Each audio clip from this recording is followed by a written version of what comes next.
This would be such a great mix of like The Sims and GoldenEye because you have to like build a life. You know what I mean?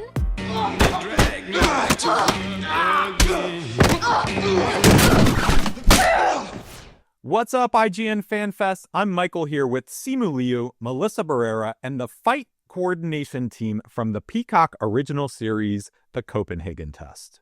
I want to dive into the stunts on the show, all the amazing stunt work that y'all and the team did. I'll start with Chris. I want to talk specifically about the big kind of library fight scene in episode 2. Looks like there are a lot of moving pieces there. You have Simu, you have Melissa, you have other characters basically brawling throughout this store. Tell me a little bit about everything that went into that. Was it on location? Was it a set? Was it a combination? Tell me about how y'all choreographed and built that scene out. Yeah, so the library scene was a pretty big scene. It was also the first big fight in the series. So there's a lot of work put into it, especially like you said, there's a lot of moving parts. There's Remy's characters fighting. There's a little bit of a cat and mouse with these agents coming after Simu, coming after Melissa. And what helped us a lot is we first built what we call Box City, where we take cardboard boxes and we essentially create the space at our training facility, and then we're able to kind of choreograph and map out positions there. There's always changes that happen as it goes. We do the fine changes, and even when we work with the cast, like we work with Simu and Melissa, we'll also change things based on what feels good, or Simu has a lot of experience doing fight choreography, so he'll give his opinion as well, and we'll just kind of work together and create the best product we can. Yeah. Simu, Melissa, I really liked the part of that scene where y'all are like back to back, like fighting off the bad guys. That must have been a really cool scene to film. I was very nervous about that one because it was the first fight scene. And it was like, I had spent a lot of time at the training facility with them, a lot of extra time, more than Simu, because I was like, I need to look good. I'm supposed to be the one that's the expert. It was really cool because it was the first time that you get to see them both in action on the same team. And it was, very metaphorical, like a physical metaphor of them being like back to back, like I got your back. And you think that that's the way that the show is going to go, right? Like they have each other's back and they're going to be a team. So it was cool. If I could just speak to Melissa's prep for a second, I mean, she worked so hard. It's a stunt coordinator's dream when an actor is actually ready, willing, and just down to use the resources that are available, because not all actors do. A lot of actors get really fussy about it, but just to be like, oh yeah, let's do it. Let's work on it. That's such a, it's I think the most malleable energy and the best and the most collaborative energy. Yeah, no, just like even on Melissa's days off, she's constantly asking to come in and train. And one of the things I noticed is when we were teaching her the fight choreography, we would show her the moves and stuff, but she wanted to know how to do them like for real. Like, what's the practicality? Like, let's break this down like technique and make it perfection, essentially. So her work ethic was incredible. Like it's like Simu said, it's very rare to see in a lot of actors. With a story like this, it has to be grounded in realism, right? And I feel like that very much translates into the stunts and fight scenes of this show, where it's like, okay, these are, spies or people that are, undercover, what have you. But like, Melissa gets knives out here, and like, it's some gritty realism. And that has to be a cool kind of element to bring to this. The biggest thing, I think the biggest focal point with the conversations we were having and with Chris and with Simu as well when we were discussing style is, everything has to be hard hitting and everything has to land and everything has to look real. And, I think we definitely accomplished that. And to Simu's point as well, like having someone like Melissa and having, Simu as well, who are game and who are willing to do as much as they can themselves. So we definitely tried to keep it as grounded and realistic as possible, but we still wanted to have some elements that were, a little flashy to entice the viewer too. Speaking of like kind of the amalgamation of all that, I want to speak to the epic fight scene between Melissa and Simu in episode 7 in the apartment. Epic fight, epic needle drop. I'll go back. I want to ask you all about this scene. I'll go back to Chris to start. Tell me about, like, I mean, it's not the finale, but it's deep into the season, and it's like all these kind of stories and all these moments are coming to a head in this one-on-one kind of battle royale. Tell me about putting that together. It really had to do justice because of their relationship between the two characters and how it's built up to this point. Keeping that in mind, choreographing a fight that, had both of their styles and also both their objectives with the relationship between each other, but also making it, really realistic. The way it really came to life is how the actors put their performance, their acting, and their chemistry between each other. Because if you watch them fight in that scene, like, the chemistry is unreal. And they're fighting each other like 95% of the time in that scene. So they did an amazing job. It was so real. It was scary for me at times, how hard they were going at each other. Because you don't usually see actors go that hard. A lot of times when I'm doing like a difficult move, they will not have Simu there in case, like, I do something wrong, because I'm an actor, I'm not the pro, right?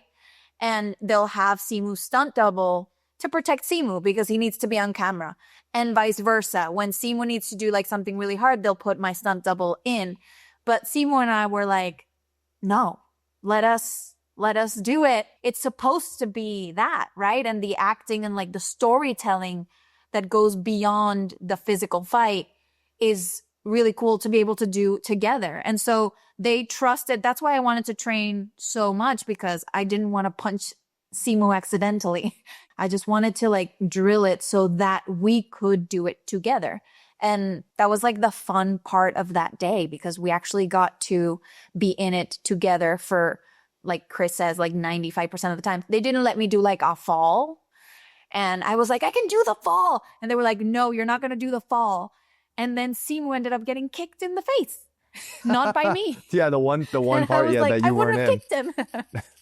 Yeah. Accidentally, obviously, all accidentally. But, Yeah, the reason why we work so hard, I feel like, I mean, at the end of the day, we really wanted to give the editors and our directors as much space to free flow as possible, because what you do inevitably when you have a stunt double come in, it's like, okay, then you lock off an angle because you can't, the moment that they swing around, it's like, oh, this shot dies, because then you see that it's not the person. And the moment that illusion, the moment the audience kind of feels it, then you can't, I mean, that's when basically the editor's hands are tied. And so just having the luxury of more angles, more optionality, that's the reason why we do what we do. It's not just ego, right? It's like, oh yeah, if we do this, we all think it's a better product. You're no stranger to on-scene fights. But this is kind of like a brutalist, kind of like very like realistic, I guess, type fight. Yeah. You to the point where we actually see you grab like a tile or a brick off the side of the wall and smash Melissa upside the back of the head with it and knock her out. I mean, I assume that a lot of your kind of previous experience fed into this, but but also that it was new for you on screen as well.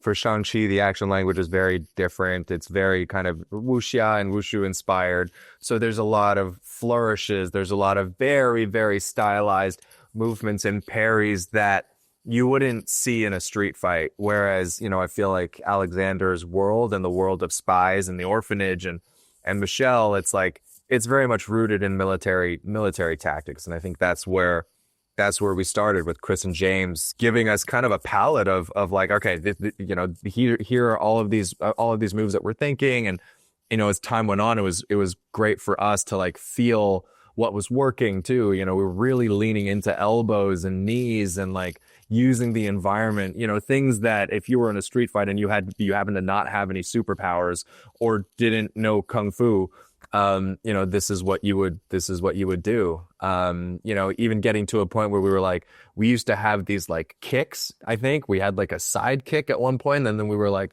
I think that's too Kung Fu. I don't think anybody who was in the military would do that. I think you would front kick, or I think you would knee. When watching this show, I mean, it's really cool because it's so unique, but it also, I feel like it borrows from some of the most successful stories in the genre in kind of the best way. One of the things that kind of reminded me at times of was a video game. Like the characters are going on kind of these stealth missions. There's cloak and dagger, but there's action and things like that. Did you get that sense at all when y'all were making it, that it was kind of like, you see all these cool games out there that people are playing, and this is kind of that world a little bit as well? I mean, I think it would make a great game. Do you remember GoldenEye? I used to love playing GoldenEye. And it was all POV. It was like the gun right there, So definitely I can That's a see deep why. cut. I actually had not N64 thought about that at all. But now that you mentioned that, it would make for it would be like such a thrilling, like anxiety-inducing game. Can you imagine? Yeah, I don't know. Have you ever played or have you heard of like Splinter Cell or like Splinter Cell? Although he's always like kind of dressed up in it. He's not really covert, but you are supposed to be sneaking around. And then the other one that it really reminds me of is Hitman. Because every mission, I mean, not that I'm trying to kill everyone every mission, but it's like the whole thing is to avoid detection. And so there's like when I was playing the game, there was like a detectometer. And you would like walk around and you would have to just blend in with people and not arouse suspicion, and then just like sneak off at the perfect point where nobody was watching. Dude, I bet there are better comps out there, but those are just the two that this would be such a great mix of like The Sims and GoldenEye, because you have to like build a life. You know what I mean? Yes, so you have to build a double life. You have to like build this saying. like fake life and like go about and like do like normal things, and then you go on the missions and you're like badass. I'm gonna pitch that to Universal. Maybe they should. I was gonna say you should trademark that, Melissa. Yeah, because I think that sounds like an awesome idea. Out of all of the entire season, specifically fight, stunt, action, choreography wise, is there one particular moment for each one of you that you are most proud of? Honestly, I think the apartment fight, what we're talking about, is for me the scene I'm most proud of, just because of all the time that went into it, and it was at the end of the season. So Melissa and Simu did a bunch of fights before that, and Melissa being newer to fights, like she trained so hard leading up to that fight, and it was kind of like the payoff I felt for her and her character to see like how far she's come. And then when I saw on screen, I was like, hell yeah, those guys brought it. So Melissa, is it the same for you or is it different? Definitely. When we got that script, I got so excited. I immediately was like, oh, this is Mr. and Mrs. Smith vibes. Love that movie. This is like sexy as hell, but also like exciting and like scary. Sometimes you read a fight and you envision it. And then when you get to actually shooting it, especially on a TV show, they want to shorten it. I was like, this has to last. It has to feel like a proper like length fight. It can't just be like a second. And we would go in and then, Chris would be like, well, they cut it from this. And I was like, no. Let's learn it, and then I'll pitch it, and we'll be so good that they'll have to shoot it. And so I was just kind of fighting for. I pitched a whole episode a la John Wick of that apartment fight. I was like, that would have been an amazing standalone episode of just fighting the entire episode. But anyway, maybe season 2. Simu, what about you? Any one particular stunt or action scene that you were proud of from the entire season? Just in the interest of saying something different, I'll say that entire final sequence in the restaurant was such a beast because it had so many moving parts and so many people and obviously introducing bullets and guns. And so, like that Melissa, I feel like that was like your episode long fight scene where people come in and then, you see Melissa, cranking out like an M16, which is hilarious, amazing and so badass. And then, so then that happens and then more people come and it's very much like kind of a long kind of drawn out fight that rips the place to shreds. And then, by the time I'm come in, like they've already been, at it for a long time, but then we kind of all right, first of all, we're fighting together again, which is great. But yeah, I mean, the days, I think it took more than a day to kind of fully cover that whole thing, and just those moving parts, having so many of them. Yeah, it's really testament to just how, how great Chris and James were at their jobs, and just like getting us through. I don't think we went over. I think we made our days. I think we managed to get it all, and it was like really pretty well done. Yeah, I was also gonna say the finale, for a few different reasons.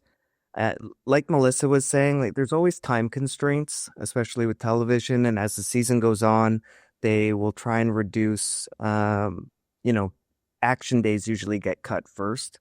It was kind of the opposite in this case. They started adding action days each block, which doesn't normally happen. I think that's just a testament to how hard these guys were working, and how much time they put into it, and how much better they were getting as the season was going on. Because by the time we got to the finale sequence, we got more time than any of the other fight scenes, and a lot more second unit days. And it was a difficult sequence and complex for both of them. Melissa had to do a ton in that. She was there, I think, almost every day for that sequence, and it's exhausting. It's not easy. As much as you practice it and you train it, it's physically and mentally draining. And I think we were doing it at night as well, so you're on overnights.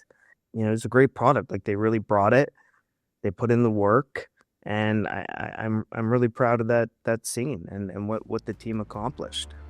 Shout out to Alex. I wasn't going to mention that. You just know. You just know. Shout out to Alex. Love you, Alex. Well, that's all the time we have. Stick around for more IGN FanFest.